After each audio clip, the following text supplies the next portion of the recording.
There's been a lot of talk about Bloober Team and whether or not they were the right studio to remake Silent Hill 2, one of the most beloved horror games of all time. To many people's surprise, they knocked it out of the park, not only doing the original justice, but creating a new experience that feels hauntingly fresh all over again. So I thought it'd be interesting to take a look back at one of Bloober Team's most consequential titles with The Medium. So much of this game feels like it was the warm-up act to take on Silent Hill, almost as if Bloober Team made this game to show Konami they were up to the challenge. And while I'd say The Medium doesn't reach the same legendary heights as Silent Hill, the successful remake shouldn't have been such a surprise. So let's take a look at my review after 100% for The Medium.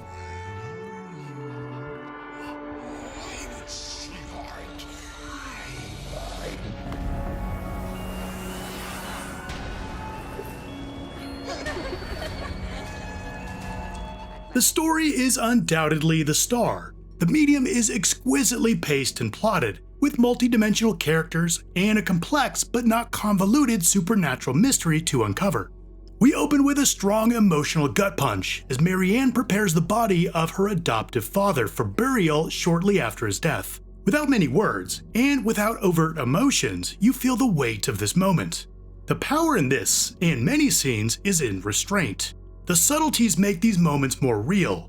This is accomplished throughout with both incredible writing and expertly delivered voice acting from Kelly Burke. We soon learn that Marianne can connect with the other side and is driven to the Niwa Hotel to uncover the origin of her clairvoyant abilities. The story tackles some heavy themes such as domestic abuse and even genocide, but the concepts aren't portrayed in a gratuitous way for mere shock value, and the mood never slips into despair.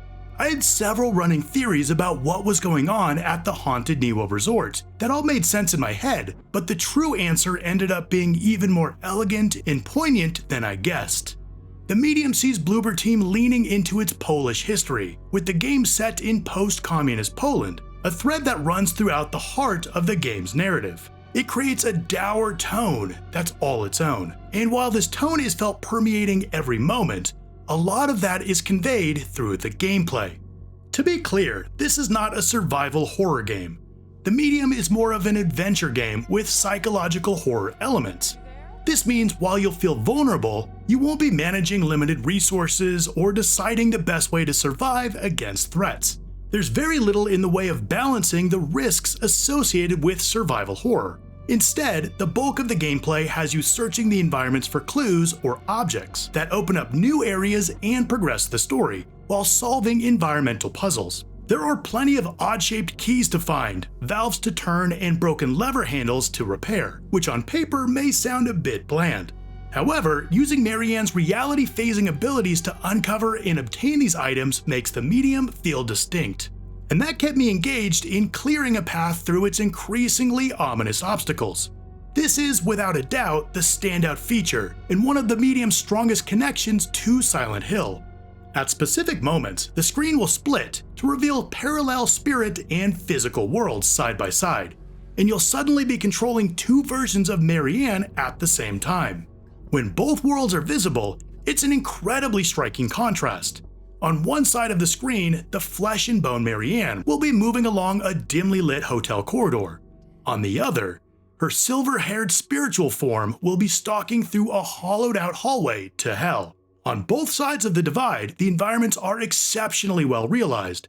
However, the spirit world is particularly eerie to explore and truly feels otherworldly, with these nightmarish landscapes that feel like we're peering directly into the abyss. Displaying both realities at the same time isn't just done for stylish effect, there's a practical purpose too. During these times, Marianne is able to trigger an out-of-body experience, relinquishing control of her earthly self for a short period of time, in order to send her spiritual form to areas otherwise unreachable within the mortal realm. In fact, the complementary use of mortal and spiritual abilities is paramount to solving the bulk of the Medium's puzzles, which, while never stumping me enough to halt the surging story momentum, still required a substantial amount of thought that extended to either side of the split. In a really memorable sequence later on, manipulating the hands of a grandfather clock in the real world to scrub forwards and backwards through time in the spirit realm, revealing clues to a hidden door from the phantom presence that appear along the timeline. While this was really interesting and felt totally unique, I think there was potential to do even more. You can just imagine how interacting in one world to affect the other world could have been pushed quite a bit further. Perhaps in a sequel? Marianne has a suite of powers that work in both worlds. She can send psychic traces of people on objects.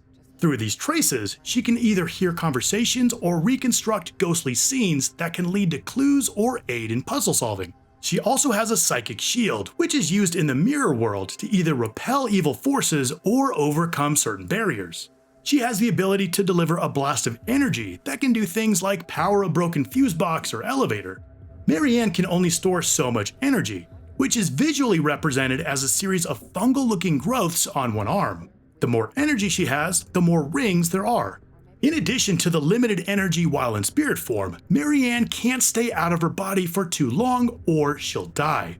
Besides Marianne, there are only a few other characters, and two are real standouts. One of them, called Sadness, you meet early in the hotel spirit world. She's a one-armed girl with a porcelain mask for a face and skin not entirely covering all of her joints.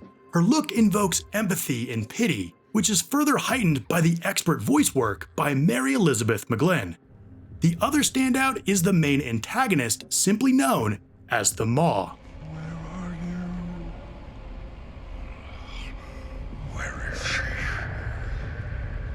But why would she hurt? Why?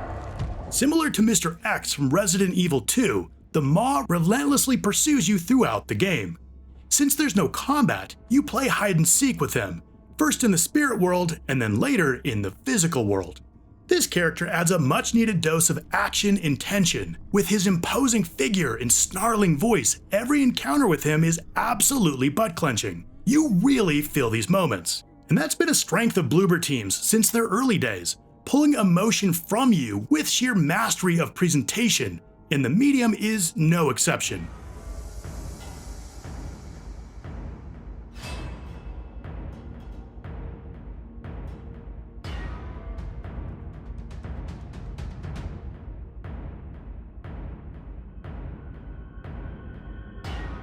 From beginning to end, this game looks great and often punches well above its weight, making you forget this isn't a AAA release.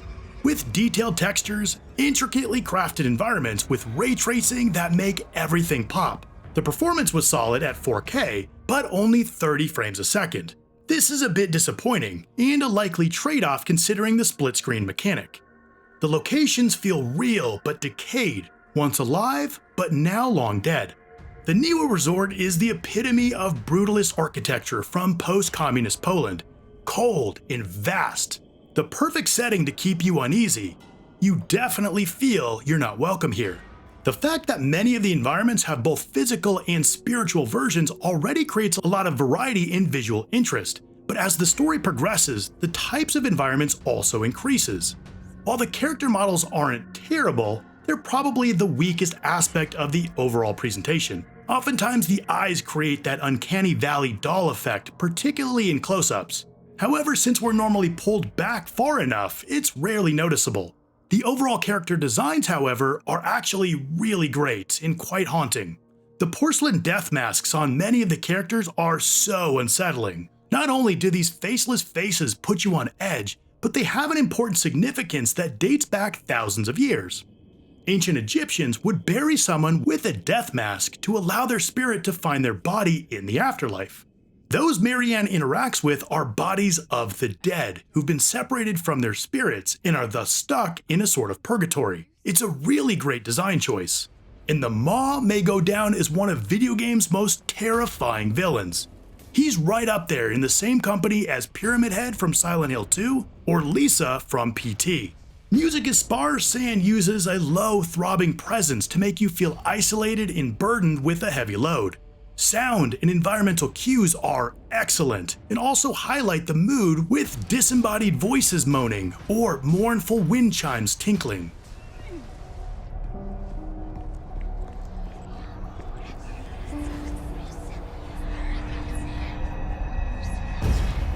Ready or not, here I come. The voice acting is one of the biggest strengths of the overall presentation. I've already mentioned the wry delivery by Kelly Burke, where you really connect with Marianne, or the sadness conveyed by sadness. But the Maw is voiced by none other than Troy Baker, who's basically a voice acting legend and really shows his range with this otherworldly and ominous presence. Clever little skin suit.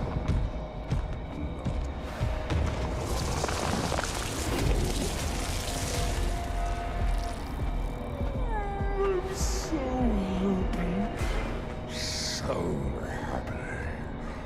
The medium uses the fixed multiple camera views of the early Resident Evil and Silent Hill games to create tension and a claustrophobic ambience. The downside to this approach is a constant sense of disorientation when you leave one view and progress to the next.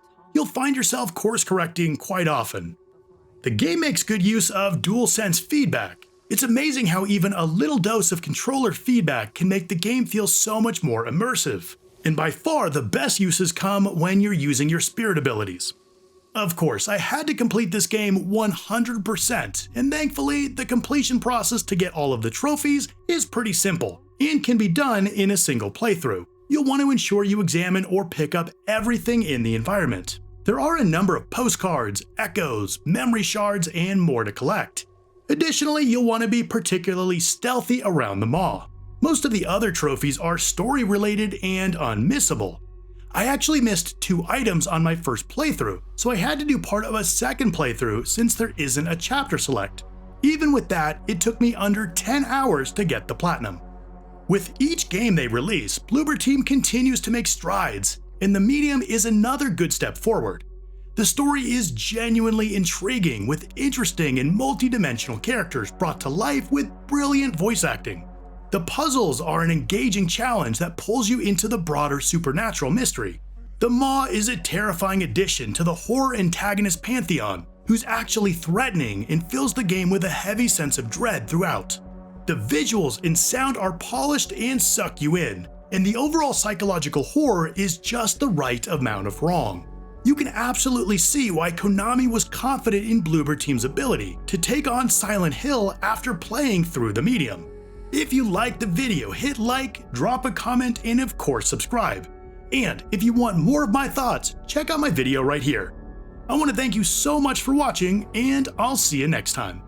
It was the first time that had ever happened. I touched the mirror and crossed over to the other side.